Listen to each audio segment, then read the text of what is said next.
Leslie, I'm Dr. Kate. What brings you in here today? Well, I've been having some roommate trouble, and it's just really eating at me.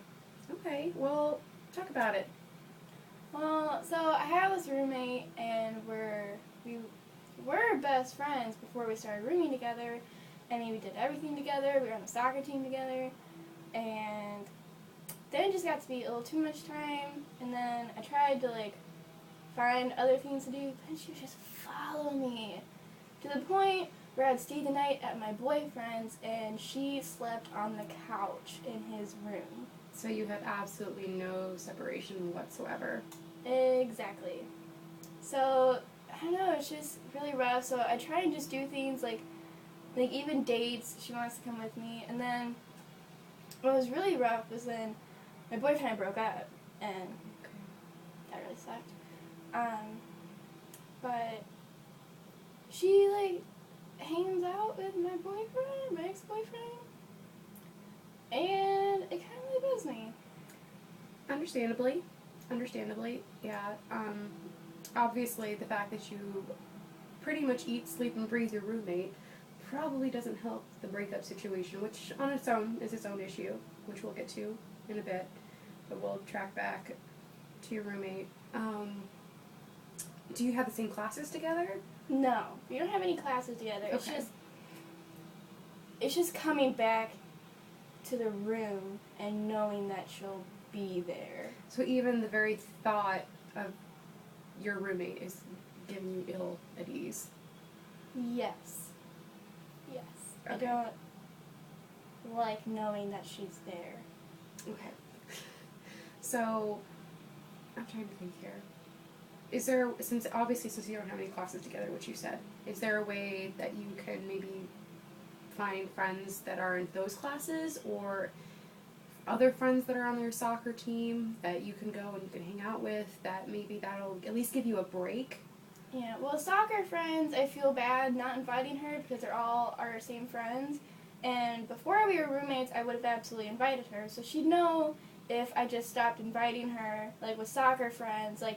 I mean, I feel like that would just be mean. So, but I don't really like talking to people, people in my classes. I'm kind of just I sit there and I learn and then I leave, and that's how I like it. Well, there's nothing wrong with that. There's nothing wrong with wanting to keep to yourself. But at the same time, is that part of maybe why this constant, what's the good word for it? Just this constant load of presence of a roommate and your friend. Do you think maybe it couldn't be lightened if there were just more people to pull your attention away towards? Even if it means just finding someone who's already your friend, maybe a mutual friend. Possibly by doing that, you're not necessarily not inviting her. It's just that this is your time with them. Yeah, maybe. Maybe that would work. So maybe just doing simple things of doing study groups together. If you're not in the same classes, how could she come to your study group? It would make that way. It's a way that you're having your time with your friends. There's no reason for her to be there, and at the same time, you're not putting her down because it's not necessary for her. And now with your boy, obviously you're not together anymore. But in cases like that, you could say, "This is my boyfriend. I'm going to go spend time with my boyfriend," and her sleeping on the couch is obviously a little much, and you could maybe ask her why she feels the need to sleep on the couch in his room. Well, her excuse was that she can't sleep in a room by herself because she's afraid she's going to get kidnapped. So, that's why she needed to come and sleep in the room. And Okay. I know, it's kind of a double-edged sword. It's either her coming over or her inviting people to come stay the night in the room and I'm not there, where all my stuff is. And obviously that's an invasion of your personal property. Exactly. So, yeah. And I feel the same way when she goes and hangs out with my ex-boyfriend. An invasion of my personal property. Not that he's my property, but seriously. But right, That really bugs me that she just...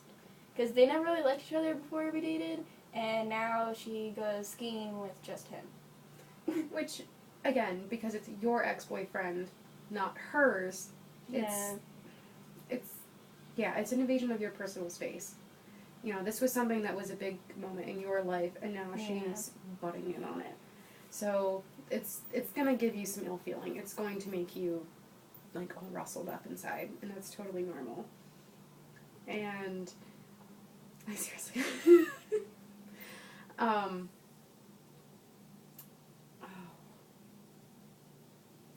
Yeah, it's really rough. But that's why I don't, because then she just talks about it all the time. Mhm. And so I hate going back to my room because it's like, I don't really want to talk about this. And if I say anything, then she just tells me that I'm moping and I need to get over it. But it was like 2 weeks ago. So I feel like I get to mope about it, but she doesn't really sympathize with that. Do you have any other friend that you feel comfortable enough to open up to? Yeah, I'm really close with my sister.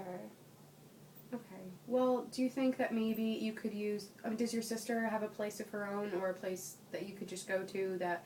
say on days that you're just really overwhelmed and you cannot go home to her. Like, you can't go home to your roommate. Can you go home to your sister? Yeah, she lives in an apartment right down the street from me. Okay. Well, see, that's perfect. See, because you don't want to completely avoid your space. It's your room, too. Yeah. And you need to explain to your roommate in a way that's not putting her down either by saying, hey, I need my alone time in my room too. But when in situations such as when you're starting to get angry, like her talking about your ex-boyfriend or her bringing over people all the time, in some cases you're just going to have to tough it out. You know, like just in anything else in life, there's just sometimes it's better to just walk away than it is for you to get hot and bothered about it. So definitely use your sister. I'm much bigger with the flight than the fight. Which, we'll take that. And yeah, definitely, if you have that source of comfort, go to your sister. Use that as your runaway. Use that as your safe spot. And